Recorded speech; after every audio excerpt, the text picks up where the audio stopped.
Well, hello everyone, and welcome to your weekend. I hope your weekend is starting off great.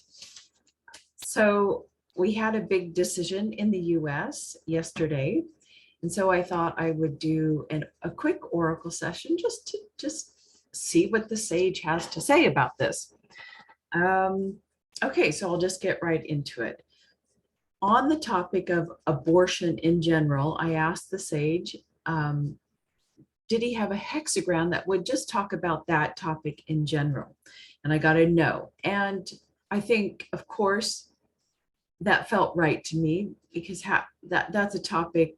Anyway, a hexagram didn't seem appropriate just for that topic of abortion. However, I asked, is there a hexagram for the current ruling on abortion? Ding, ding, ding. Yes, there is.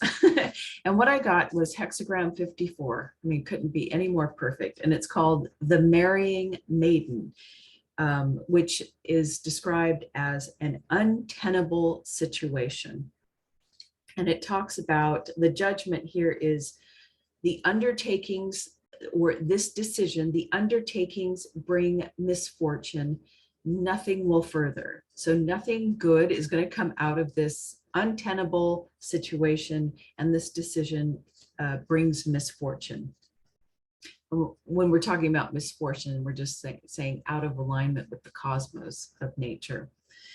And in general, the 54th hexagram talks about how we humans, in general, the collective sense, do not remember, we don't remember that life, the universe, provides all that we need in all situations. Of course, when we are in harmony, but we collectively are mostly not in harmony, and we are constantly making deals with people, or making laws for people in order to deal with life situations, right? And this process of making deals with people, or making deals with God, or whatever, having laws and rules, this is making a deal, making a pact, making a law, comes from our mechanistic or mechanical view of life. And that when we make these rules or these pacts, I'm reading my notes here, I wrote it all down. We lose or forfeit our integrity and our freedom. I mean, that's very clear in these rulings. And it is, for both sides of the topic, or any topic, or any side of the rule, any rules, it's this saying, it talks about in the hexagram that we are so conditioned, obviously we're conditioned from the very beginning, and that we say to ourselves, I will take on this belief in order to get what I want from the universe, from God or the world. So I take on this belief because, I've been conditioned, or I take on this belief, and it's all, or I'm going to live by this rule, or tell others to live by this rule in order to get what I want. So this is kind of the underlying spell, I guess, that is under all of these decisions and deals and laws that we make. And in regards to this particular decision, this decision was based on the collective consciousness, let's say, of that side. I'm not being discriminatory or judging, I'm just describing, that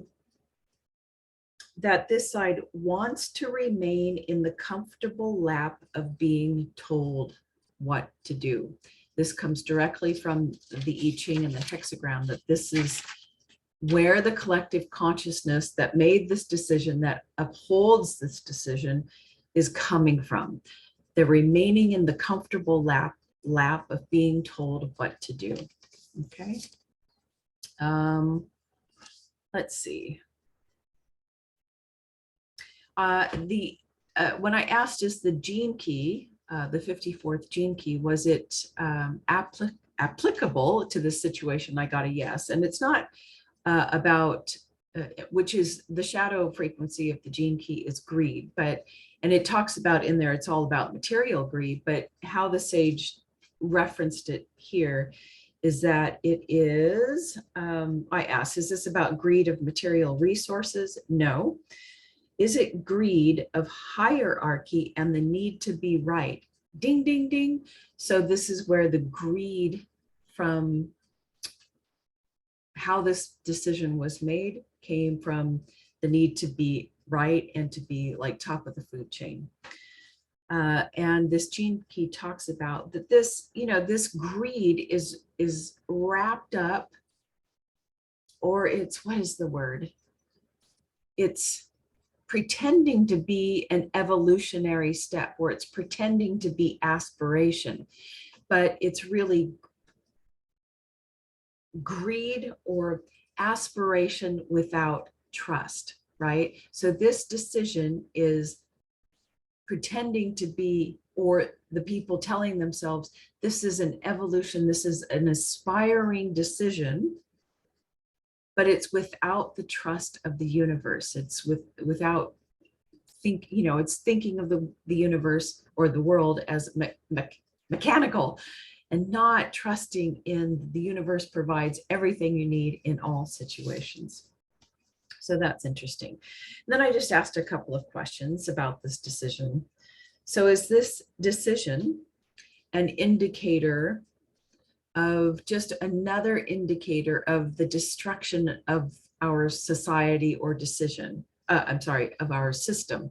And I got a yes, a simple yes, but there's more nuance to that. And then I said, is it simply an indicator of the karma for the US? Yes, a solid yes. Is losing freedoms also part of the US karma? Ding, ding, ding. So there you go. Will this decision have affect other countries? No.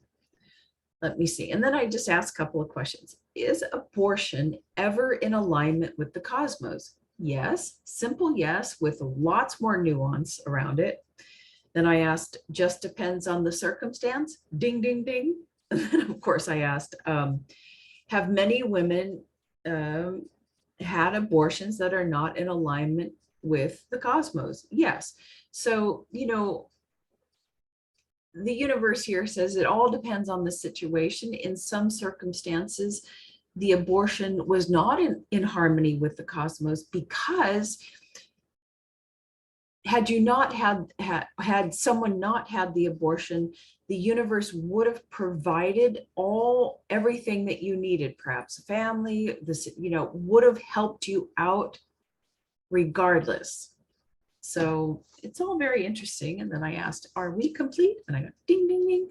So that's all the sage has to say on this latest decision, and kind of just another karmic thing occurring for the US. Okay, until next time.